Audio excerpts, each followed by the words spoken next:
Bonjour, bonsoir au microphone, Bruno Guglielminetti. Je suis très heureux de vous retrouver pour cette nouvelle édition de Mon Carnet, l'édition du vendredi 23 décembre 2022.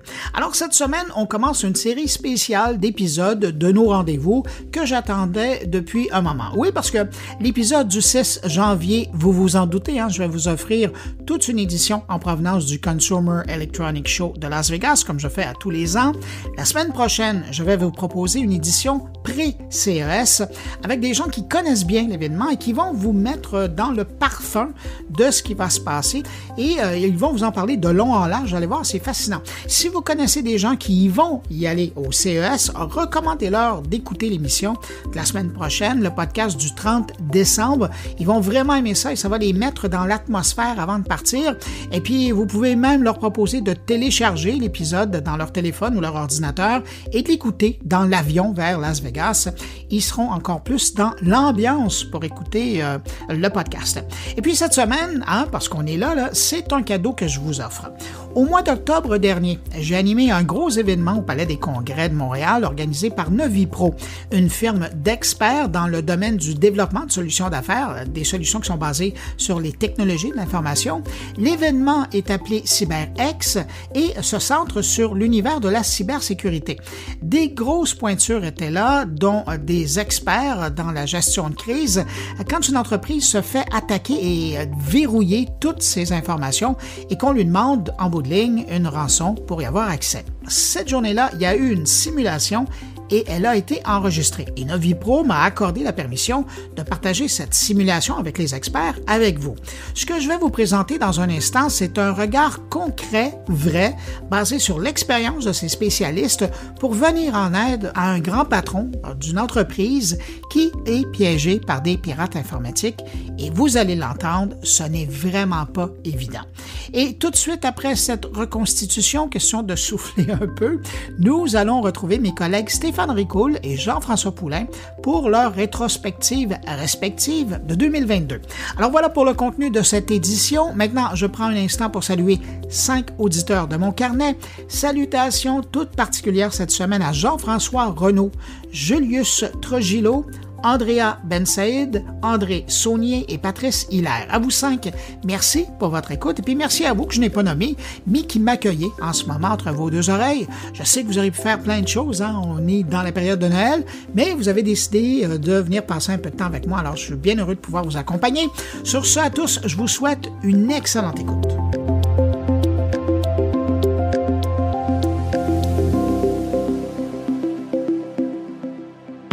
La tech en continu.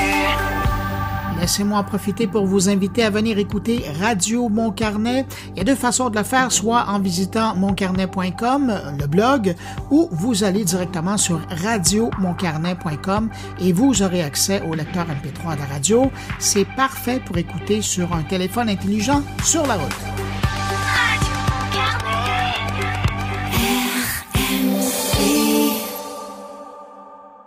Alors, la simulation que vous allez entendre a eu lieu dans le cadre de l'événement CyberX de Novipro. On va retrouver un entrepreneur fictif que nous allons appeler Martin Pelletier pour l'exercice, qui est propriétaire d'une entreprise de transport et qui, un peu plus tôt, en entrant au bureau, a réalisé que tous les systèmes informatiques de l'entreprise étaient verrouillés. Et donc, il était victime d'un rançongiciel. Le temps de passer un coup de fil à une avocate spécialisée dans le monde du numérique et un expert en cybersécurité, on les retrouve dans la salle de réunion de l'entreprise. L'avocate, c'est la vraie avocate Vanessa Henry, qui est spécialisée dans le monde du numérique et cofondatrice du cabinet d'avocats Henry & Wolff. Et puis, il y a Karim Ghanam, qui lui aussi est un vrai expert, chercheur et négociateur dans des contextes de rançongiciel. Alors, imaginez une salle de réunion et on les retrouve immédiatement. Effectivement, j'ai été attaqué. Je me suis aperçu qu'il n'y a plus aucun camion qui était capable de sortir. Je n'étais plus du tout être en mesure de pouvoir répondre à mes clients. J'ai eu la chance de pouvoir contacter rapidement Vanessa, mais on se connaissait déjà. La semaine dernière, on s'était déjà parlé. C'est une avocate avec qui j'ai pleinement confiance. Et elle m'a invité à appeler Karim immédiatement. Fait que dans cette situation-là, mon entreprise ne fonctionne plus. Qu'est-ce que je dois faire? Quelle est la première étape? Parce que, sérieusement, j'en ai aucune idée. J'étais même pas préparé à ça. Par contre, vous avez vraiment eu la bonne réaction, c'est-à-dire que vous avez commencé par appeler vos avocats. Là, vous allez dire, bon, vous prêchez pour votre paroisse, hein? Mais c'est important parce que on va être capable, peut-être qu'il va y avoir des poursuites après, on va peut-être être capable de protéger ça avec le secret professionnel de l'avocat. Alors moi, qu'est-ce que je vais faire? La première chose que je vais vous demander, parce qu'on veut savoir jusqu'où on vous est prêt à aller avec ça, c'est êtes-vous assuré? J'ai des assurances. Je crois être bien couvert, mais je suis pas certain encore. D'accord. Donc, habituellement, la première chose qu'on veut faire quand on a des assurances, c'est d'aller inscrire ses fournisseurs de réponse aux incidents. Donc, par exemple, on s'est rencontrés la semaine dernière, vous n'avez pas dû avoir le temps d'inscrire Henri Wolf, hein? Exactement. Mais on va se débrouiller par la suite, mais c'est sûr que si vos fournisseurs sont déjà inscrits, ça va beaucoup mieux, puis ils sont bien en confiance après qu'il y a des assureurs qui vont être là pour eux. Alors, ça, c'est la première des choses. Et la deuxième des choses, ça me permet de savoir quel dommage ou quelle réparation votre assureur est prêt à couvrir. Donc, il peut avoir des dommages opérationnels, des dommages sur des clients. Donc, on va devoir regarder votre police d'assurance. Ça se peut qu'on soit capable de couvrir certaines choses avec une police classique, donc de ce qu'on appelle le Commercial General Liability. Mais Martin, il va peut-être falloir que tu te prévois un petit budget pour travailler avec moi aujourd'hui. je m'en doutais, fortement. Surtout à la vitesse à laquelle tu as répondu, je me doutais que j'allais me prendre un budget. Alors, on commence avec ça et moi, je vous présente Karim. Karim qui est un expert en, comme on dit en bon anglais, en forensic, donc médico-légal, et qui va venir vous aider à comprendre qu'est-ce qui est arrivé dans vos systèmes et, si possible, de reconstruire vos systèmes le plus rapidement possible.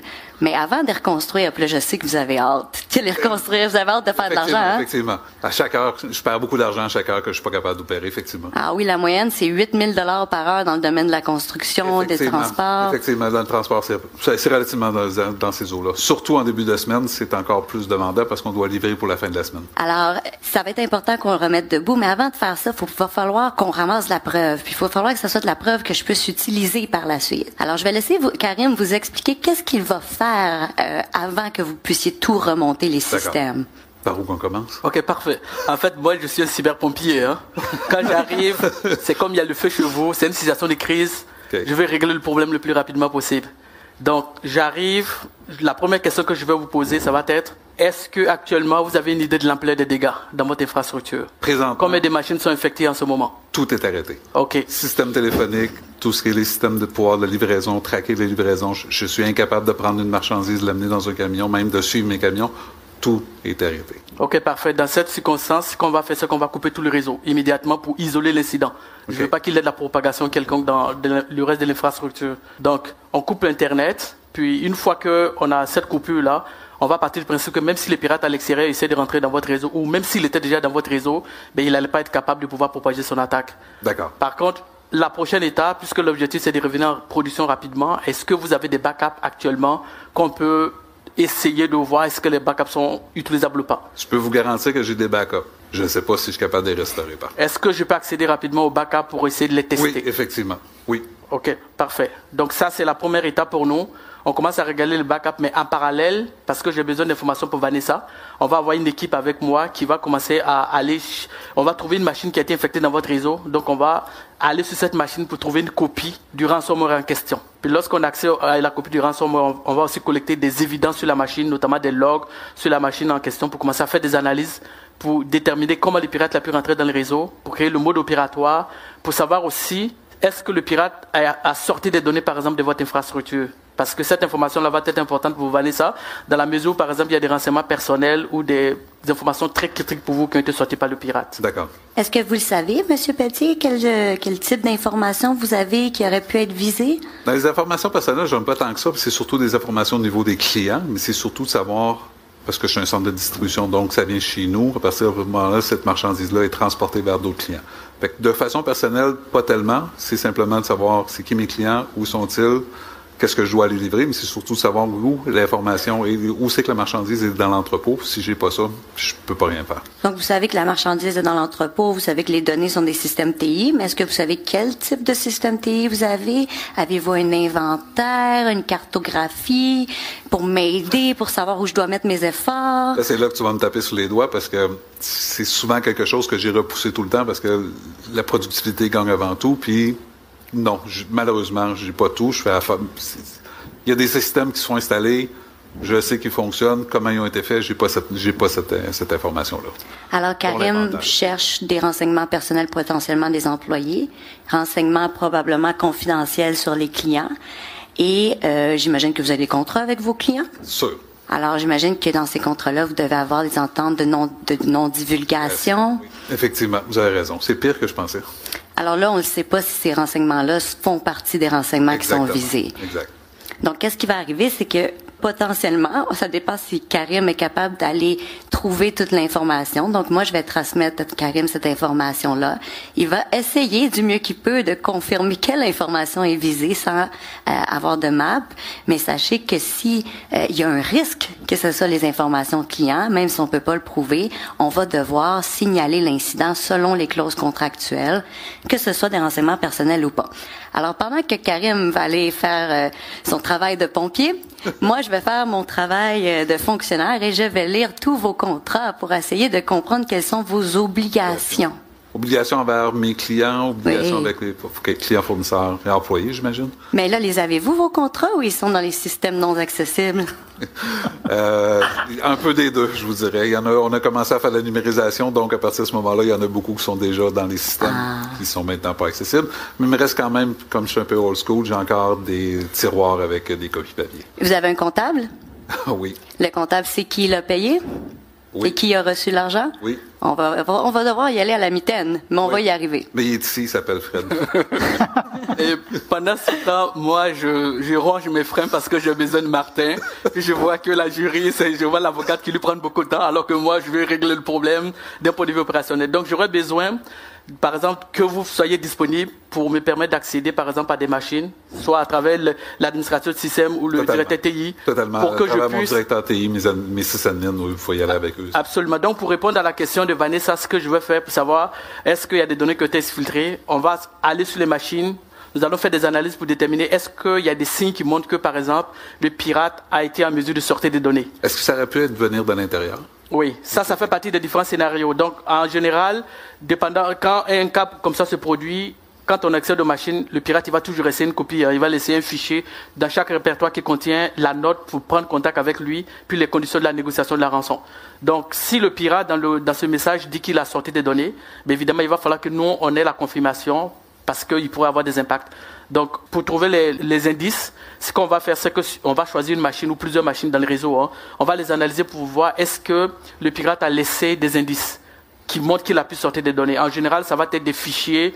Par exemple, ça peut être un client de transfert de fichiers. Ça peut être du FTP, ça peut être du SFTP ou n'importe quel outil qui est considéré comme étant un client qui peut faire sortir des données à l'extérieur. Puis, en parallèle, on continue de faire les analyses, surtout quand on a la copie du ransomware. Nous, on va le transmettre à une équipe externe qui est notre équipe de rétro-ingénierie de code malicieux, qui à distance va reproduire le scénario dans un environnement isolé pour voir est-ce que le ransomware tout seul est capable de pouvoir extraire des données dans votre infrastructure.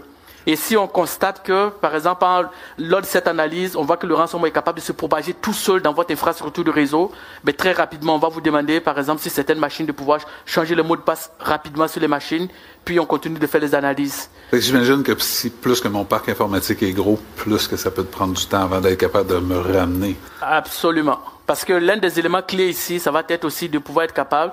Au début, on sait combien de machines ont été infectées, mais on ne sait jamais. Il se peut qu'il y ait d'autres machines sur lesquelles le ransomware a été déposé, mais qui ne s'est pas encore exécuté. Donc très rapidement, on va isoler toutes ces machines-là. Comment on le fait? En général, on va trouver la première copie. On va créer un petit module qui va nous permettre d'analyser tout le réseau. Donc, immédiatement, n'importe quelle nouvelle machine qui est connectée, on va pouvoir déterminer est-ce que la machine elle est clean ou pas. Si elle est clean, c'est parfait. Si elle n'est pas clean, on l'isole complètement du réseau. Puis, en parallèle, on aimerait nous savoir aussi est-ce que vous disposez d'un plan de continuité des opérations ou de continuité des activités.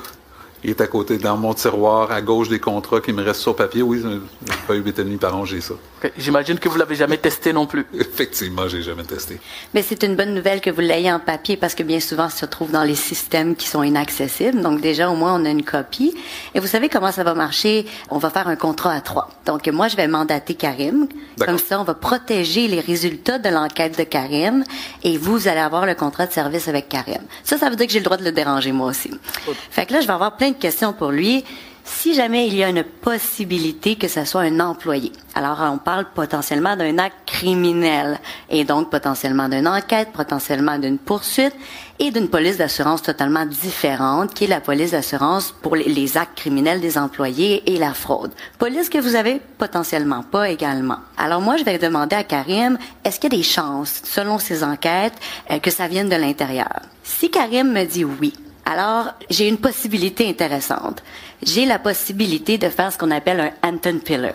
Donc, j'ai la possibilité d'aller en cours, ex parte, donc en urgence, en ordonnance, et d'aller dire au juge, j'ai la preuve que, par exemple, le CTO ou la personne qui avait les accès privilégiés a volé ces données-là et ces données-là se trouvent sur son ordinateur. Et là, on va rentrer chez la personne avec l'UPAC puis on va aller le chercher. Comprenez que je mettrai pas mon nom là-dessus rien que pour le fun. Fait que là, je vais mettre beaucoup de pression à Karim. Et là, Karim, comment tu peux prouver que c'est un employé qui a vraiment pris ça? Comment tu fais? Peut-être expliquer un petit peu à Martin, parce que j'imagine qu'il n'a pas envie d'accuser ses employés juste comme ça, hein? Pas pour le plaisir. Pas pour le plaisir. Fait que comment tu fais pour détecter si ça vient de l'intérieur ou... En fait, ce qui va arriver, c'est qu'on va faire des analyses, hein. Surtout quand c'est une avocate qui nous pose la question, on a intérêt à collecter des données dans un mode où, lorsqu'elle va arriver en cours, les données vont être valides. Donc, il y a des processus, il y a une méthode express qui existe pour nous permettre de collecter les données. Mais une fois qu'un tel scénario se produit, on va analyser les logs sur les machines. En général, les machines, pour chaque action que vous réalisez sur un ordinateur, que vous soyez un simple utilisateur ou un administrateur, tout est enregistré quelque part. Donc, nous, dans le cas du ransomware, on va faire une analyse pour déterminer comment le ransomware a pu rentrer dans les réseaux. Est-ce qu'il est rentré par courriel? Est-ce qu'il est rentré par une intrusion classique? Est-ce qu'il vient d'un autre ordinateur? Donc, plus on pousse les analyses et les investigations, plus on est capable de pouvoir déterminer ce qu'on appelle le patient zéro. Le patient zéro, ça va être globalement la première machine qui a été celle qui a été touchée dans les réseaux. Donc, si on tombe sur cette machine, c'est sur celle-là qu'on va se concentrer pour faire les analyses pour déterminer est-ce que, par exemple, dans votre cas, c'est un employé qui a réalisé l'opération ou pas. Puis, en matière de collecte d'éléments de preuve, parce qu'on le fait souvent en général dans les questions de cours, plus on a des options, plus on a des sources qui nous permettent de corroborer l'événement et puis mieux c'est. Donc, une fois qu'on arrive à isoler l'ordinateur, supposons que c'est l'ordinateur d'un employé, ben nous on a besoin d'aller chercher une preuve qui est beaucoup plus forte que celle-là. Donc, on va regarder encore dans d'autres systèmes, notamment le firewall, pour voir est-ce qu'on a vu des connexions suspectes venant de l'ordinateur de cette personne, parce qu'il peut arriver, on l'a vu des cas où c'est l'ordinateur de l'employé, mais en réalité c'était pas l'ordinateur, c'était pas l'employé lui-même parce qu'un pirate a pris le contrôle de son ordinateur. Donc, on va pousser toutes ces analyses-là, puis lorsqu'on est sûr en fait, la réalité, c'est qu'être sûr, c'est vraiment du 100%, là. Si on pense qu'on n'est pas en mesure de conclure que c'est effectivement l'employé, ben, dans notre rapport qu'on va produire pour l'avocat, on va émettre cette réserve-là. Mais si on est capable, on va donner des preuves de telle sorte que, en cas de besoin, elles puissent les utiliser en cours, et surtout que nous, on soit en mesure aussi de venir témoigner en cours pour justifier comment on a collecté les preuves, dans quelles conditions. Si j'ai une question pour toi, Vanessa. Est-ce que tu es obligé d'être sûr à 100%, Karim, pour que toi, tu puisses procéder à un arrêt ou... Alors, si on décide de faire un Anton Pillar ex parte, on doit être assez certain, parce que ex parte, ça veut dire que j'ai pas d'autre partie. Ça veut dire que je fais ça pendant que la personne adore et je convainc le juge que j'ai raison et qu'on doit le faire en urgence. C'est une ordonnance et donc c'est quand même assez grave. Le fardeau de preuve est quand même assez haut et plus je me dirige vers une accusation criminelle, plus je vais devoir prouver hors de tout doute raisonnable. Alors là, si je vous mettrais ça en pourcentage, je dirais un bon 85-90%. Okay. Alors que si la première réaction, c'est vas-y de façon préventive, je vais te donner ma liste des employés, il va tous les arrêter, puis après ça, on les dira. Oui, mais là, après ça, je vais avoir un autre problème de fardeau de preuve, ça va être de vous défendre contre une intrusion à la vie privée. Oui. Mais si, par contre, ça serait un compétiteur et que j'irais en droit civil, ma probabilité, ça serait 50+1. Okay. Mais là, je serais pas en ordonnance express. Par contre, si je veux agir rapidement, la raison pourquoi je veux le faire, c'est parce que je veux sauver les meubles. Parce que là, si je suis capable d'aller chercher les renseignements avant qu'ils soient utilisés pour des fins malveillantes ou avant qu'elles soient vendues, alors je n'aurai pas besoin de signaler aux individus qu'on a perdu leurs renseignements parce que j'ai sauvé les meubles. Parfait. Alors ça serait le fun. C'est là qu'on veut aller, Karim et moi, et c'est pour ça que parfois on peut mettre des techniques en place. Je sais pas, Karim, si tu veux expliquer par exemple c'est quoi un honeypot.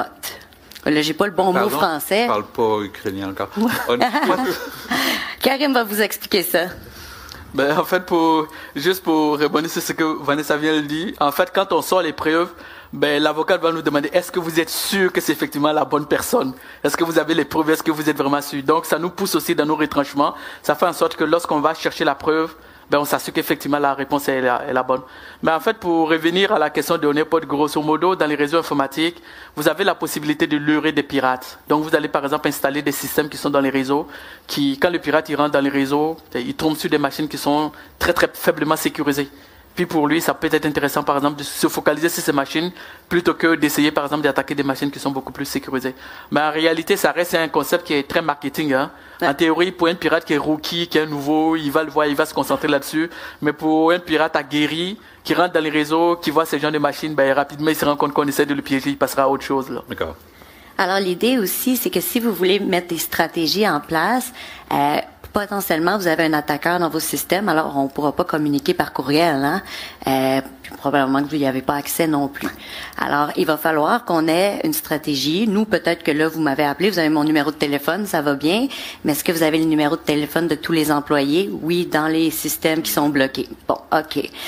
Et c'est là que la communication alternative entre les membres exécutifs est très importante, parce qu'on ne veut pas, si les pirates sont encore dans les systèmes, on ne veut pas qu'ils savent qu'on sait qu'ils sont là. On veut les observer puis essayer de les attraper. C'est comme quand on est dans un vol de banque, c'est bien de trouver le pirate après, c'est encore mieux de le trouver avec l'argent dans la banque puis que ça reste là. C'est ça le but ultime et c'est pour ça que c'est un pompier et qui ne fait pas juste réparer les buildings après. Alors notre but à nous, si on sait que vous avez encore un attaqueur dans vos systèmes, on va pas agir de la même façon et on va tenter de régler la situation à l'arrière-plan. Alors là, je vais vous poser la question, avez-vous un plan de gestion de crise? À côté de mon plan de relève sur une feuille 8 11. Oui, téléphone 911, je t'ai appelé. C'est à peu près ça. Non, j'étais pas préparé du tout. Sérieusement, à une attaque comme ça, je n'étais pas préparé. Je pensais pas me faire attaquer, mais d'être aussi grave que j'ai aujourd'hui. J'ai jamais pensé que ça pouvait m'arriver. Puis, est-ce qu'il y a un risque que vos employés soient en danger en ce moment par le fait qu'ils conduisent des camions, puis ils vont faire des livraisons? Non, eux, ils savent déjà où ce qu'ils doivent faire. Je ne sais plus où ce qu'ils sont, mais ils sont pas en danger. Le camion il est pas. Mais la marchandise pourrait disparaître. Mais la marchandise pourrait disparaître, effectivement. Alors, et c'est là que ça devient intéressant. Effectivement. C'est là que ça devient intéressant parce que là, si on a peut-être un motif pour une attaque interne, si vous voyez pas où se trouvent les camions disparaissent. Et voilà, la marchandise est disparue. Mais ça, la bonne nouvelle, c'est que c'est une autre assurance. Et dans ce genre de situations, en général, quand l'avocat veut savoir est-ce que le pirate est encore dans les réseaux, nous, on a des méthodes qui nous permettent de le déterminer. On va brancher dans les réseaux ce qu'on appelle un système de détection d'intrusion qui va écouter toutes les communications qui passent. Puis si on voit des mouvements dans les réseaux qui sont des mouvements suspects, où on voit des connexions qui sont anormales, on va les analyser pour déterminer est-ce que le pirate est encore là. Puis l'objectif vraiment, lorsqu'on commence à faire ce genre de réponse aux incidents, c'est très rapidement trouver le pirate et puis le sortir du réseau pour être sûr qu'il ne pourra pas augmenter l'impact de ses actions malicieuses. OK. Puis là, Karim, moi, je veux savoir, là, comment vous le sortez du réseau concrètement? Comment on sort un pirate d'un réseau? En fait, c'est le déconnecter littéralement du réseau. Parce que s'il est encore dans les réseaux, en général, il va être connecté sur des machines. Hein. Donc, on observe des process, on voit des connexions, puis on coupe la connexion. Puis, une fois que la connexion est coupée, le pirate ne peut plus rentrer dans les réseaux parce qu'il a perdu la connexion. Évidemment, dans certains cas, on va appliquer des règles de firewall pour isoler complètement le réseau. Ou dans certains cas, on va changer les mots de passe administrateurs de toutes les machines dans l'infrastructure, de telle sorte que même s'il essaie de se reconnecter encore, il va avoir du mal à se connecter. Mais par contre, il y a une grosse évolution au niveau des stratégies des pirates. De plus en plus, ce qu'on observe, c'est que plutôt que d'établir la connexion de l'extérieur vers l'interne, ils vont installer un petit module sur l'ordinateur qui s'exécute, mais qui donne la main de manière inversée au pirate à l'extérieur. Donc, il a la main à l'extérieur, il saisit des commandes sur son ordinateur qui, en réalité, s'exécutent sur vos machines à l'intérieur. Donc, tout ça, c'est des choses qu'on va identifier très rapidement, puis isoler, confiner les réseaux de telle sorte qu'il n'y ait pas de propagation. Et comme te fermer le périmètre, si jamais tu repars une machine qui décide de communiquer, tu vas le détecter. Absolument. Puis là, écoute, ma job d'avocate, des fois, c'est de vous faire un peu peur. Alors, je vais poser la question à Karim en même temps. Qu'est-ce qui arrive si on n'est pas capable de sauver les réseaux? Donc, qu'est-ce qui arrive si on reçoit une demande, peut-être demain matin, on demande une demande de rançon, 2 millions de dollars, bien en haut des assurances qu'on a ou qu'on n'a pas. Quelles sont les options de monsieur? Moi, je suis obligée, comme avocate, je suis obligée de vous dire les pires puis les meilleurs. Et là, on est rendu dans la discussion sur les pires. Dans le pire des cas, sérieusement, l'entreprise comment qu'elle va, oui, j'aurais probablement les moyens financiers de pouvoir répondre à voyons, une demande de rançon de cette ampleur-là. Ça me ferait pas plaisir, mais il y a façon de le tracker, cette chose-là, si je décide de faire ça. C'est quoi le processus? C'est qui négocie? C'est-tu toi, Vanessa, qui va négocier avec le pirate? Non, en fait, souvent les gens me demandent, mais je négocie des contrats entre compagnies légitimes seulement. Je ne négocie pas avec des criminels. Et souvent, et d'ailleurs la question revient souvent, est-ce qu'on peut leur faire confiance en partant? C'est plutôt Karim et son équipe souvent, ou encore des négociateurs plus expérimentés qui vont faire la négociation.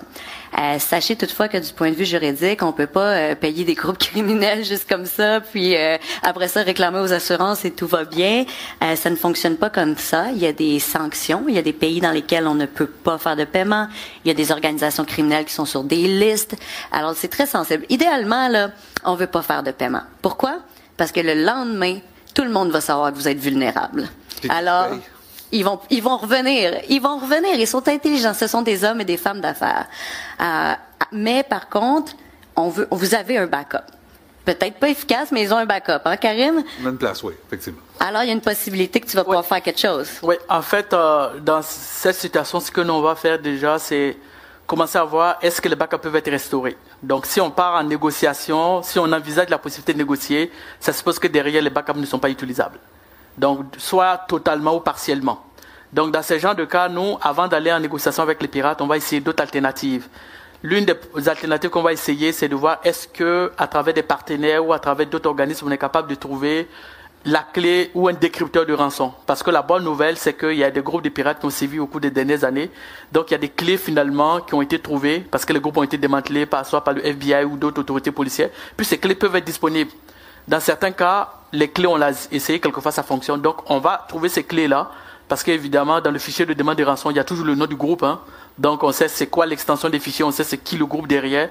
Donc, on va passer des coups de fil, on va voir à partir des partenaires pour voir est-ce qu'on peut avoir la chance de décrypter vos données.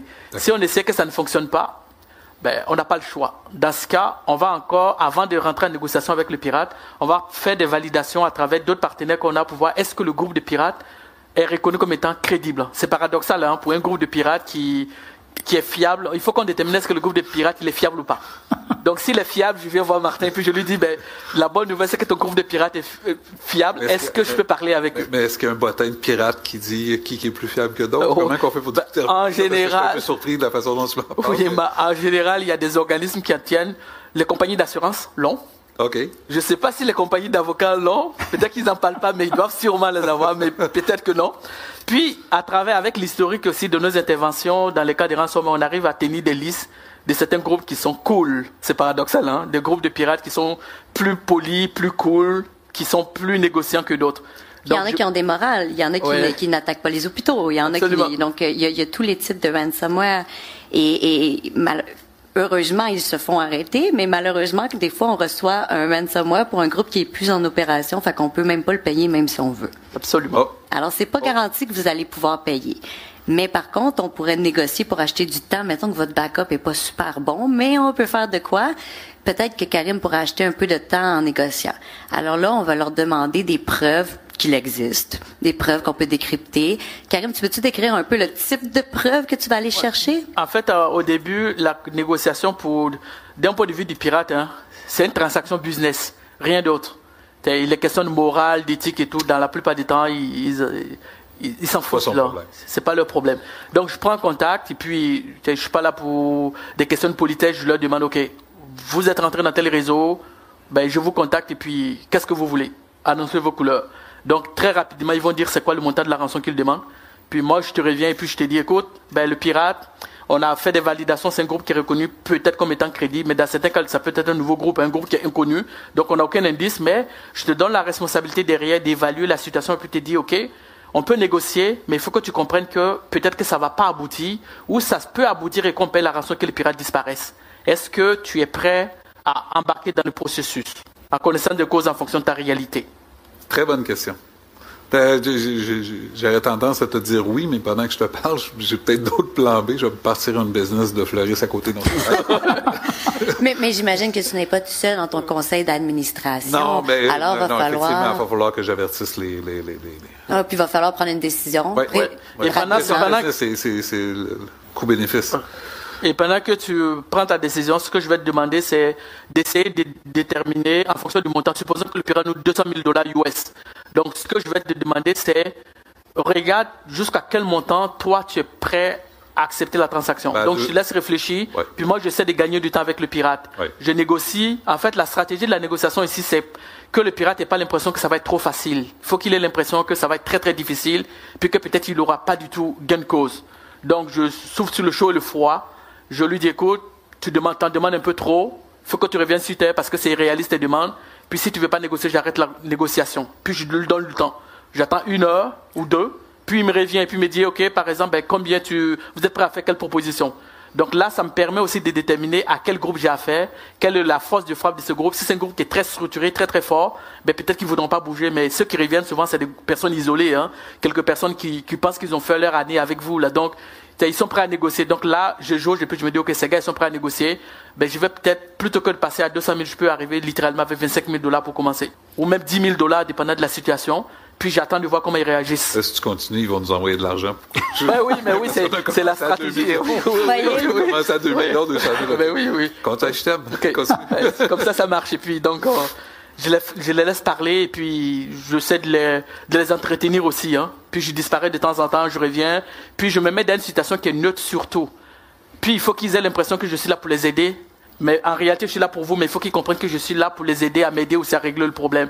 Puis je m'utilise dans la transaction, je dois me détacher de ça pour ne pas qu'ils aient l'impression à un moment que je suis trop embarqué là-dedans. Oui, parce qu'il faudrait que je sois aussi comme un fusible. Dans le cas où la négociation n'aboutit pas, où ça traîne, il faudrait que je puisse me retirer de la négociation sans que ça vous impacte aussi.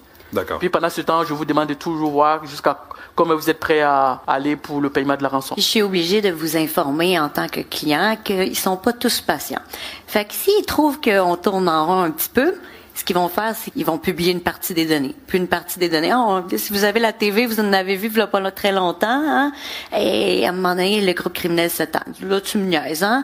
Fait qu'il dit, je vais te montrer qu'est-ce que je suis capable de faire, puis ils vont en publier un petit peu. Puis il va dire, moi, il me reste tant de catégories. Lui, Karim va peut-être vérifier, il dit, prouve-moi que tu as vraiment toutes ces données-là. Alors, il va être capable d'avoir des preuves des données, des preuves que la clé de décryption, elle existe et elle fonctionne. Donc, on va aller essayer d'aller chercher ces preuves-là. Ce sont des demandes normales et qui nous permettent d'acheter du temps. Les criminels, ils l'ont compris, donc ils ont un très bon service à la clientèle. Ils sont très rapides à répondre. On se dit, ça va prendre 2-3 jours avant qu'ils nous reviennent. Non. 15-20 secondes, la réponse est là. Alors, il faut pas nécessairement compter sur le fait que vous allez pouvoir acheter 5, 6, 7 mois de temps. On parle vraiment de 2-3 jours pour remonter des systèmes en entier de TI avec un backup qui n'a pas été testé. Donc, moi, ce que je fais, c'est que je demande au pirate de me donner une preuve de vie. Quand on part du principe qu'on a négocié puis qu'on a une entente. Donc, une fois qu'on a une entente, il faut qu'il me donne une preuve de vie des données.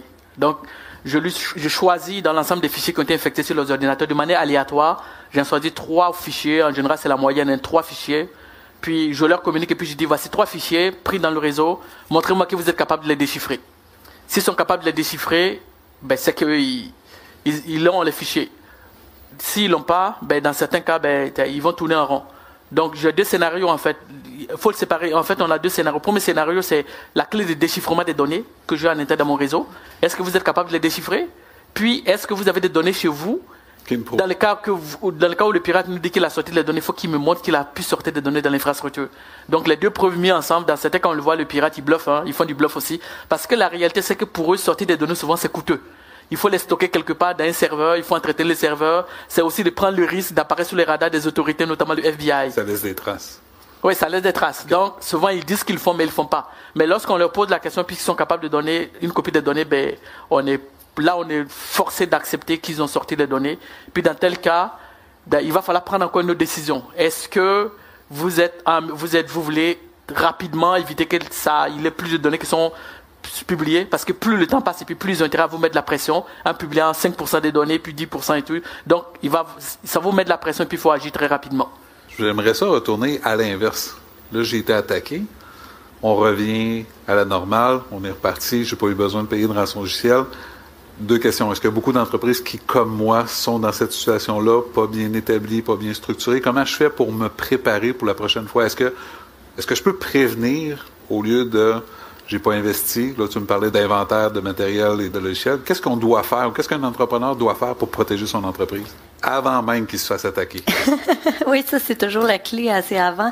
Je vais laisser Karim répondre du côté technique, puis je vais vous répondre d'un côté un peu plus gouvernance. D'accord. D'un côté gouvernance, la première chose, ayez des assurances. Ça l'aide beaucoup parce que ça vous permet déjà de savoir que vous avez un plan B. C'est déjà rassurant. Après ça, c'est d'avoir des backups fonctionnels qui sont testés. Pourquoi est-ce que les villes sont attaquées? Pourquoi les hôpitaux sont attaqués, les structures publiques? Parce que ce sont ceux qui ont le moins de budget, ce sont les structures qui sont plus vieilles, ils ne sont pas, comme on dit, cloud native, donc ils n'ont pas de redondance. Et ça, les cybercriminels, ils le savent. Si Karim a toute cette information-là sur les cybercriminels, ne vous leurrez pas, ils ont toute cette information-là sur nous. Donc, ils savent qu'est-ce qu'ils font. Il y a à peu près un 70% des attaques que j'appelle du petty crime. Donc, c'est-à-dire que si on lance des spaghettis, puis si ça colle, ça colle, puis sinon, c'est pas grave, on passe à autre chose. Ce sont des businessmen. Hein? Si c'est trop long, puis le coût dépasse le retour, ils passent à autre chose. Mais tu as quand même un pourcentage des attaques qui sont ciblées. Et ça, souvent, la personne, ils savent que vous pouvez payer l'amende. Donc, c'est pas un chiffre au hasard. Ils savent déjà vos comptes. Ils savent que vous avez peut-être payé dans le passé. Ils savent exactement comment vous négociez. Ils savent même où vous habitez. Donc, souvent, ça fait longtemps qu'ils sont alentour de ça. Et ça, ce sont les attaques qui sont plus difficiles à préparer. Par contre, on les voit souvent dans des industries ciblées également. Alors, si vous faites partie de ces industries-là, vous avez des données sensibles, vous êtes en haute technologie, vous avez beaucoup de secrets commerciaux. On parle, par exemple, tout le 5G, du développement, quelque chose qui pourrait être intéressant à un autre État étatique. Si on parle, par exemple, que vous avez aussi des vulnérabilités parce que si vous payez pas la rançon, il y a des gens qui pourraient mourir ou souffrir comme des hôpitaux, vous êtes à risque. Dans ce cas-là, ça vous prend plus qu'une page. Ça va vraiment vous prendre un plan de réponse aux incidents et il doit être multidisciplinaire. C'est-à-dire que là, par chance, on s'est rencontrés la semaine dernière. Mais peut-être que vous auriez pu appeler directement Karim, puis Karim vous aurait dit, ça vous prend un avocat tout d'un coup qu'on va en cours. Et là, on perd du temps, on va à gauche, on va à droite. Tant votre conseil d'administration, que vos gens techniques, que vos gens en ressources humaines qui, là, ils ont plein d'appels des employés qui essayent de travailler, là, puis ils savent pas quoi dire, puis là, c'est la panique. Tout ça doit être géré, parce que sinon, Karim ne sera jamais capable de faire sa job à travers toute cette crise-là. Fait que niveau gouvernance, il faut le gérer comme on gère tout procédé d'affaires. Il faut prendre pour acquis que ça va arriver comme une panne d'électricité va arriver. Et il faut être prêt. Mais niveau technique, Karim, il y a plein des choses à faire, j'imagine. Absolument. En fait, moi, je te dirais pour commencer, tu te fais hacker cette fois-ci. Si tu fais rien, tu vas être hacké la prochaine fois. Donc, il faut que tu aies rapidement un plan de réponse aux incidents. Ton plan de réponse aux incidents va te permettre de mieux te préparer, savoir par exemple à quelle fréquence tu prends les backups, tester les backups régulièrement pour éviter qu'il y ait un problème. Puis parallèlement à ça, il faut qu'on blinde ton réseau. La perception que tu dois avoir de ton réseau, c'est un château qui est très convoité. Il y a plusieurs pirates qui rôdent autour, qui veulent prendre ton bâtiment. Donc ce qu'il faut faire, c'est de fermer les portes, fermer partout. Donc dans ce cas, il va falloir blinder les machines. Blinder les machines, ça suppose qu'on va installer des antivirus, on va installer des nouvelles technologies telles que ce qu'on appelle les EDR, qui sont plus évolués que les antivirus classiques. On va endurcir les machines en question. On va enlever tout ce qui est service non essentiel dans votre réseau. Puis on va déployer ce qu'on va appeler un système de détection d'intrusion à l'entrée du réseau qui va surveiller votre réseau pour détecter les cas d'attaque. Puis derrière, il va falloir que vous surveillez votre réseau pour voir est-ce que vous êtes sous attaque ou pas. Parce que la réalité aujourd'hui, les attaques ont beaucoup évolué. Souvent, on a l'impression que ce sont des humains qui vous attaquent alors que dans 90% des cas, ce sont des robots qui scannent Internet 24 heures sur 24 à la recherche de vulnérabilité. Donc, dès que vous branchez une machine, quelques minutes après, la machine commence à se faire attaquer. Il faut que vous le réalisez et puis que vous ayez une équipe qui va vous protéger. Donc, si vous avez du personnel à l'interne pour surveiller la sécurité de votre réseau, c'est parfait. Sinon, il y a des compagnies à l'externe avec qui vous pouvez faire affaire pour surveiller votre réseau, détecter les attaques et vous accompagner dans le processus de gestion de la sécurité. Si je comprends bien, mon plan de réponse, c'est pas simplement d'un point de vue informatique, ça va être d'un point de vue communication avec l'externe, puis le conseil d'administration, ces choses-là. Ça couvre tout ça. D'accord. Oui, au risque de répéter quelque chose qui est peut-être trop souvent dit, mais peut-être pas assez pensé, c'est les personnes, les procédés et les technologies. Donc, ça prend absolument les trois, incluant dans la réponse aux incidents, parce que si j'ai mon management ou ma direction qui est mélangée, Ou par exemple, si par exemple vous dites, moi je paye la rançon, mais il y en a 3 qui disent non, puis que là on est en chicane pendant 3 jours, Karim peut pas vous aider là, il saura pas quoi faire. Alors il y a des décisions qu'on peut prendre d'avance, il y a des choses qu'on peut mettre en place d'avance, et en partant, mais avoir une redondance d'entreprise, avoir une double de notre entreprise ailleurs, ça coupe un petit peu l'herbe en dessous des pieds des cybercriminels et ça ne coûte pas si cher que ça. OK. Alors voilà pour la simulation d'un cas de rançongiciel. Je vous souhaite de ne jamais avoir à vivre ça, mais si ça devait arriver, maintenant, après avoir entendu cette simulation, disons que vous êtes mieux outillé et vous saurez un peu quoi faire et quoi ne pas faire. Je tiens à remercier Novipro qui m'a permis de vous présenter ce moment que je pourrais presque qualifier d'éducatif et aussi de divertissant. Et puis merci également aux 3 participants de cette reconstitution. Martin Pelletier de Novipro, parce que c'était son vrai nom, même s'il n'est pas propriétaire d'une entreprise de transport, Vanessa Henry de la firme d'avocats Henry et Wolf, et puis finalement Karim Ghanam, le vrai expert, chercheur et négociateur en cybersécurité de la firme SteamScan.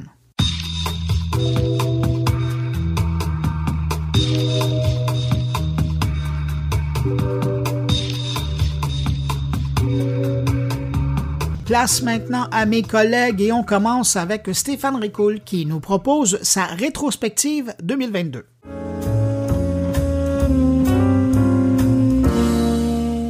« 2022 se termine assurément sur un point pivot pour notre société. Un impact relié à ce qu'a de plus grand, ou au contraire de plus pernicieux le numérique, et que l'on sous-estime fort probablement sa capacité à transformer sur un claquement de doigts n'importe quel modèle établi que nous pouvions penser solide comme le rock. Dans cette rétrospective de l'année, comme tout le monde, je ne pouvais passer sous silence la californienne OpenAI ou encore son robot conversationnel ChatGPT. Né au BNL, organisme à but non lucratif, jusqu'à ce que ne sorte le prometteur GPT-2 en 2019, OpenAI est devenu par la suite à but très lucratif face au potentiel réel de développer une intelligence qui pourrait bénéficier, entre guillemets, à toute l'humanité selon les propos de cette dernière.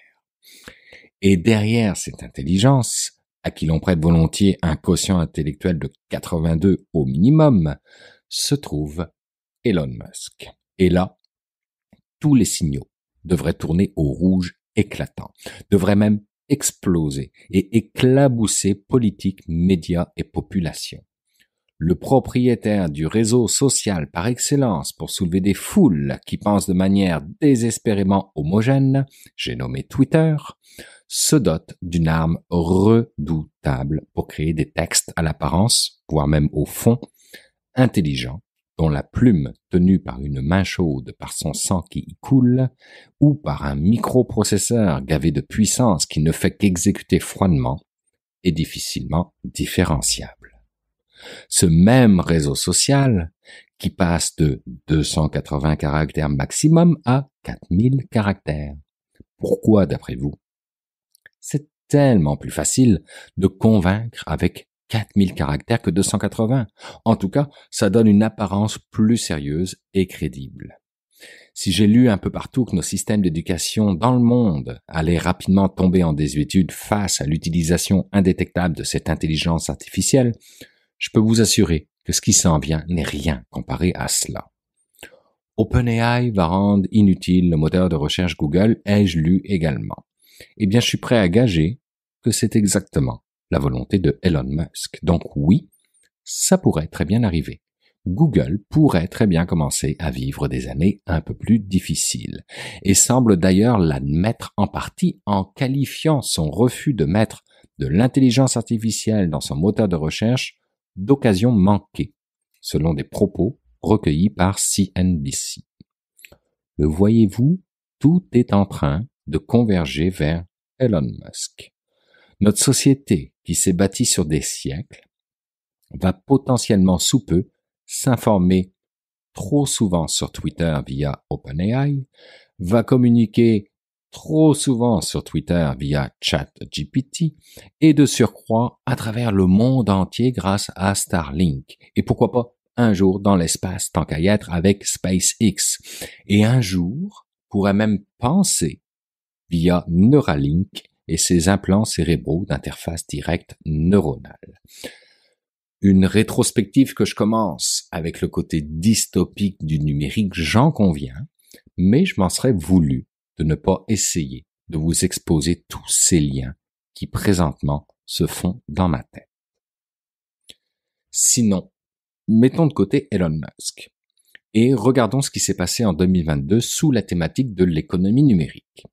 Et encore une fois, la crise mondiale des semi-conducteurs ne peut être passée sous silence.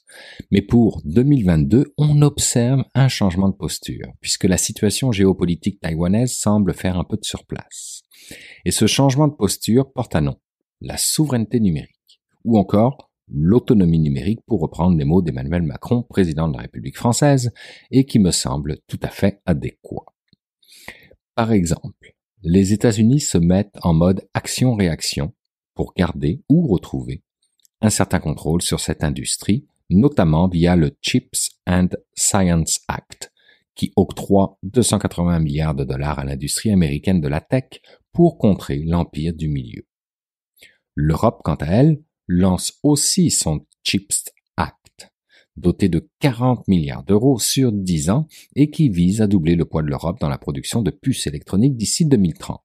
Le Japon et la Corée du Sud se dotent de plans similaires et tentent d'attirer des investissements de géants comme Intel, GlobalFoundries, TSMC, Samsung, etc.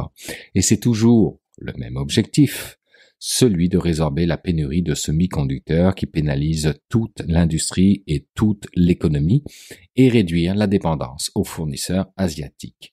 Même Warren Buffett y va d'un investissement dans le taïwanais TSMC.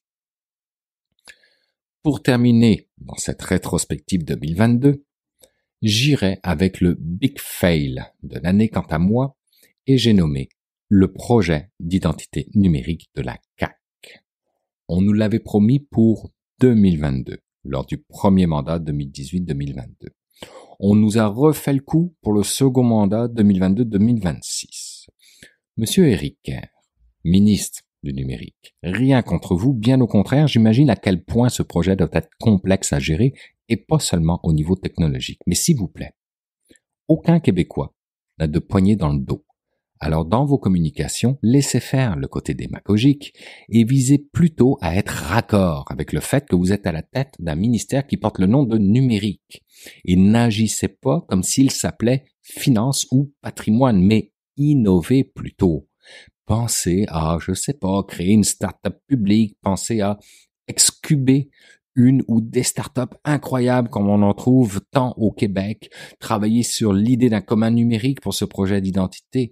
Faites les choses autrement, faites-nous du design fiction, créez-nous véritablement cette vallée de l'innovation le long du Saint-Laurent comme votre boss l'a écrit dans son propre livre.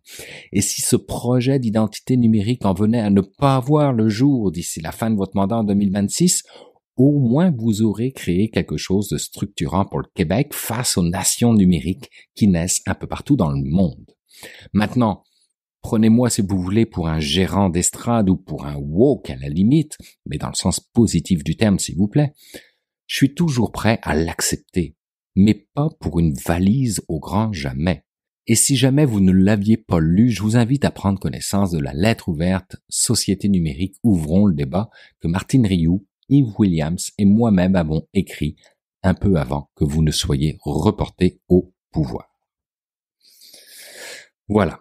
Disons que 2022 n'a pas été une année durant laquelle j'aurais changé ma façon de penser en regard aux impacts que le numérique peut avoir sur nos sociétés et bien souvent, l'actualité des GAMAM, des TikTok, des OpenAI ne font que pointer vers la même cible, celle de prendre toujours un peu plus le contrôle sur les masses, afin d'engendrer un peu plus de profit, quitte à déstabiliser quelque peu nos démocraties. Il faut en être conscient, il faut être méfiant, et il faut aussi parfois mettre son pied à terre et ne pas accepter tout sous prétexte d'innovation technologique, car la notion de bien commun doit aussi s'appliquer à l'économie numérique.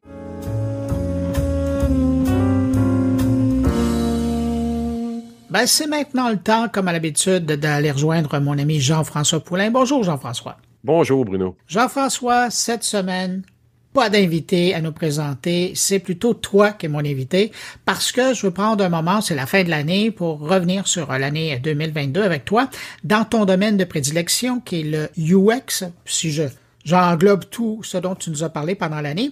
Et puis, tu t'es prêté au jeu. Alors, je te lance le premier sujet, c'est-à-dire l'éclosion de la demande UX dans le cadre de la pandémie, puis dans le post-pandémique. Exact, effectivement, parce que l'année 2022 a quand même été un peu à cheval entre la pandémie et la non-pandémie.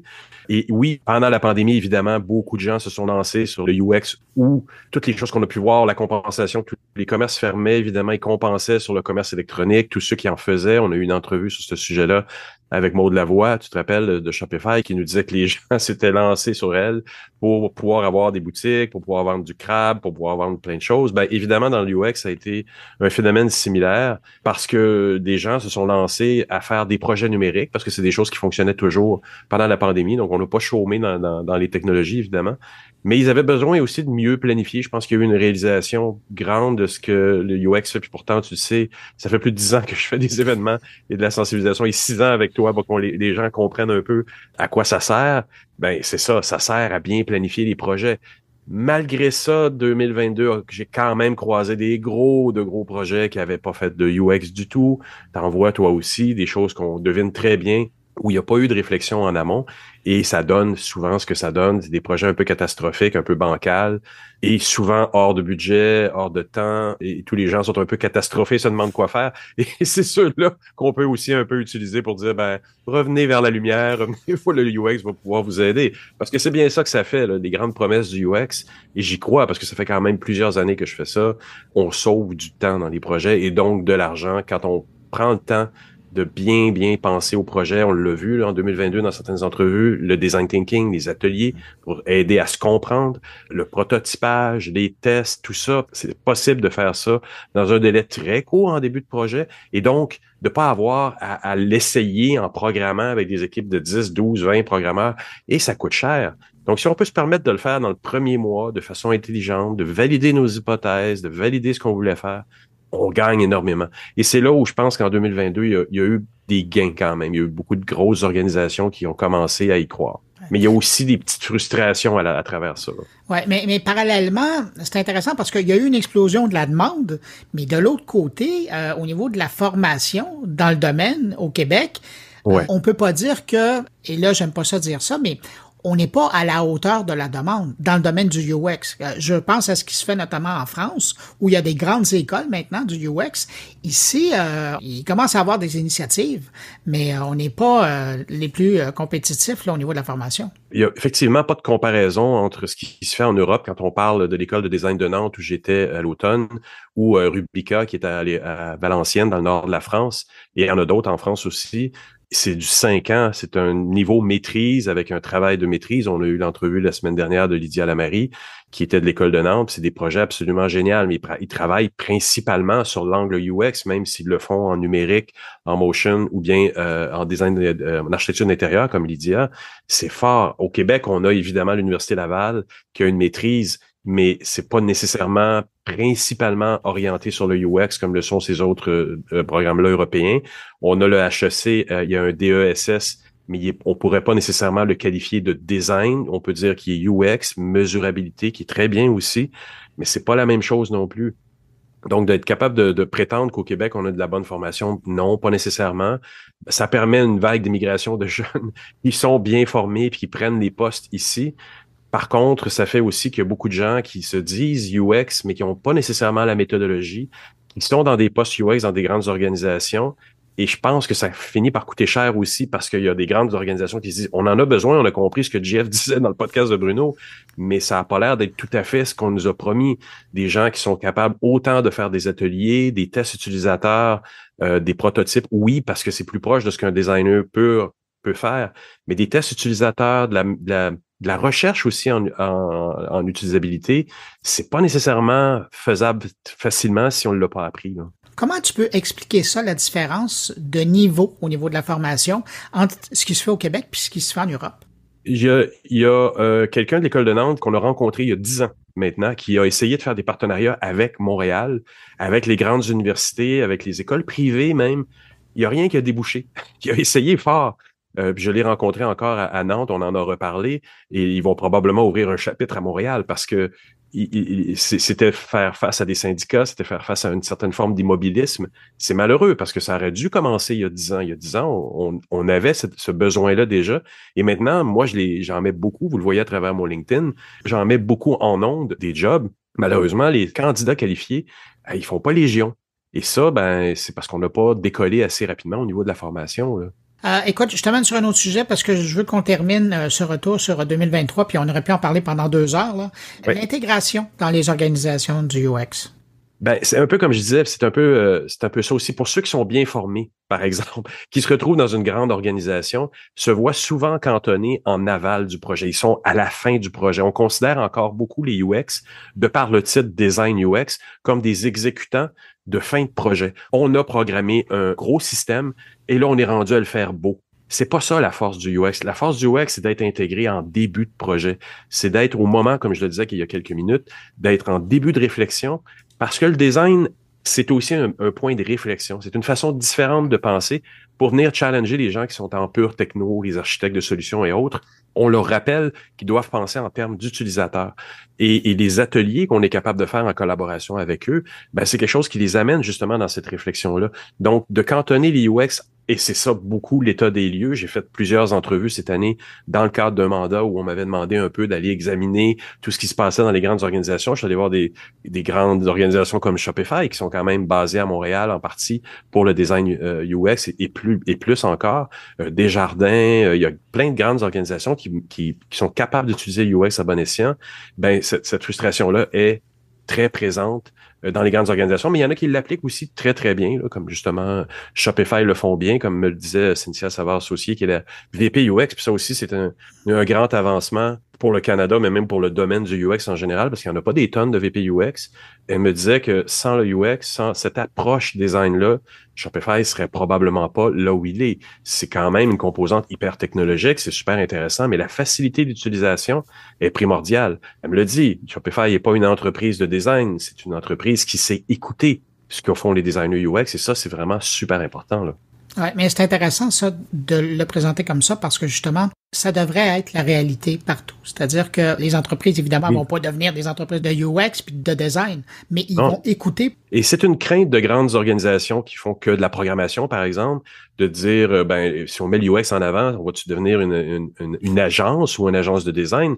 Et non, en fait, parce que c'est vraiment juste une méthodologie qui va vous empêcher, qui va arrêter que vous perdiez de l'argent sur vos projets, mais réellement, essayez-le, mettez des bons UX bien formés en amont de vos projets, et c'est une garantie que vous allez sauver sur la réalisation de vos projets. Et c'est hallucinant qu'en 2022 et 2023, on ne soit pas encore rendu là.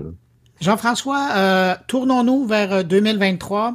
Quand tu regardes 2023 dans le contexte du UX, qu'est-ce que tu vois devant toi? Il y a un élément important qui est beaucoup arrivé dans 2022, 2021, 2022. La profession s'est subdivisée. On a le UX Writing qui a commencé à prendre beaucoup de place, et à très juste titre d'ailleurs, parce qu'on parle beaucoup de contenant quand on parle de UX Design, mais on parle très peu de contenu. Moi, j'ai passé à travers des projets où j'ai dit à mes clients, faites attention, il y a des choses que vous devez recomposer, il y a des contenus qui doivent venir là-dedans, il y a un ton qui doit être donné. Quand on pense à des applications comme Slack, c'est énorme. C'est tout un écosystème d'action, de réaction, de messages qui sont envoyés par courriel. C'est important. Donc ça a pris sa place. Mais en même temps, dans les grandes organisations, on s'est dit, mais peut-être qu'on va faire un département UX Writing, un département UX, un département UI pour ce qui est plus visuel, un département de la recherche. Oui, mais non. Parce que ça nous a tous un peu divisés dans les opérations, alors qu'en réalité, l'UX, dans une grande organisation où il y a déjà des silos, on devrait être transversal. Comme ils l'ont compris chez Lego, que tu te rappelles, on avait parlé l'année dernière, je pense en 2021.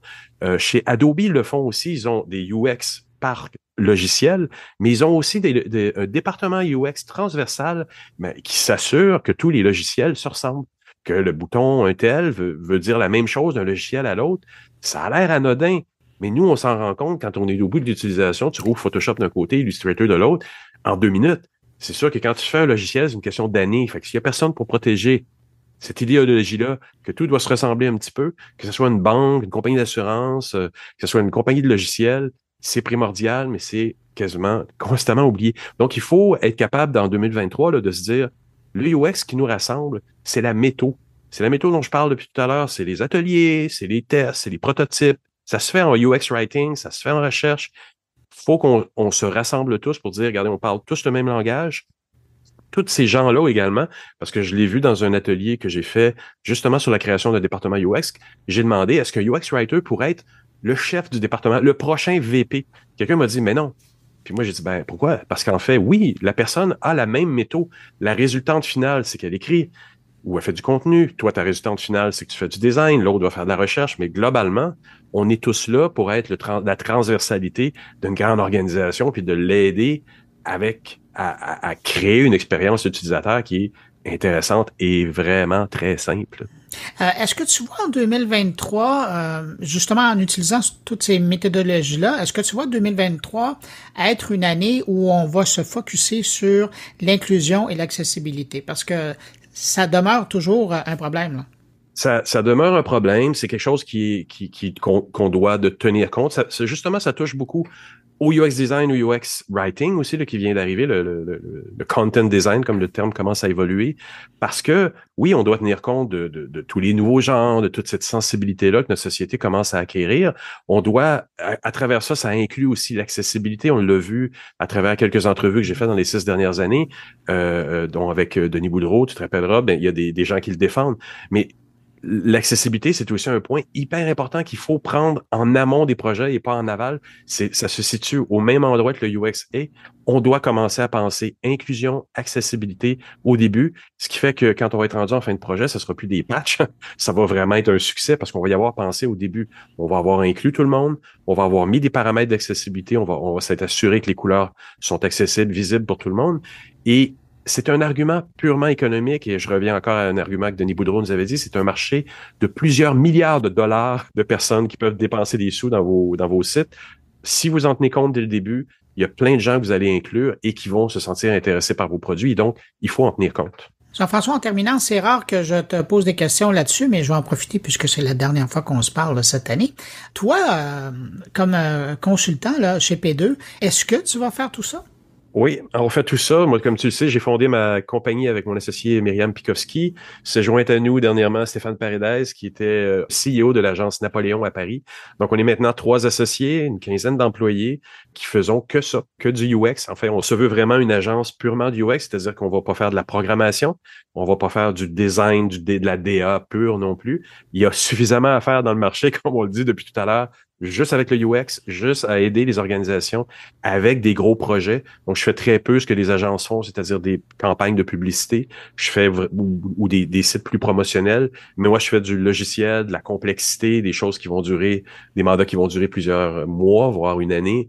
Et oui, donc c'est vraiment le genre de choses qu'on fait et qu'on fait en accompagnement. Et de plus en plus, je te dirais même cette année, on a fait des mandats d'accompagnement, d'alignement du département UX à l'intérieur de grandes entreprises. Tu me connais, je suis un évangélisateur comme toi. À quelque part, les gens l'ont vu un petit peu, puis je pense qu'ils se sont dit, ben, peux-tu venir nous aider un peu parce qu'on est on a de la difficulté à vraiment bien actionner notre département UX. On s'aperçoit qu'ils sont en aval, ils sont frustrés un peu à l'interne du département. Comment tu peux nous aider à créer une dynamique qui va faire que ça va avoir un effet positif sur l'organisation? Ben Jean-François, permets-moi de te remercier en mon nom personnel, mais aussi au nom des dizaines de milliers de personnes qui écoutent le podcast et qui sont là puis qui apprécient tes rencontres. Alors, merci pour tout ce que tu nous as donné comme rencontre cette année. Puis on se retrouve l'année prochaine. Merci à toi, Bruno. Merci pour les 6 dernières années aussi. J'ai eu beaucoup de plaisir. J'ai appris énormément à faire ce podcast-là. Ça m'a donné tellement de belles rencontres également à faire les podcasts, mais là, de me promener pendant 2 mois en Europe et rencontrer plein de gens qui nous ont écoutés et qui nous écoutent toutes les semaines, c'était vraiment touchant et je les salue tous. Allez, passe de bonnes fêtes puis on se retrouve en janvier. Joyeuse fête, Bruno. Merci.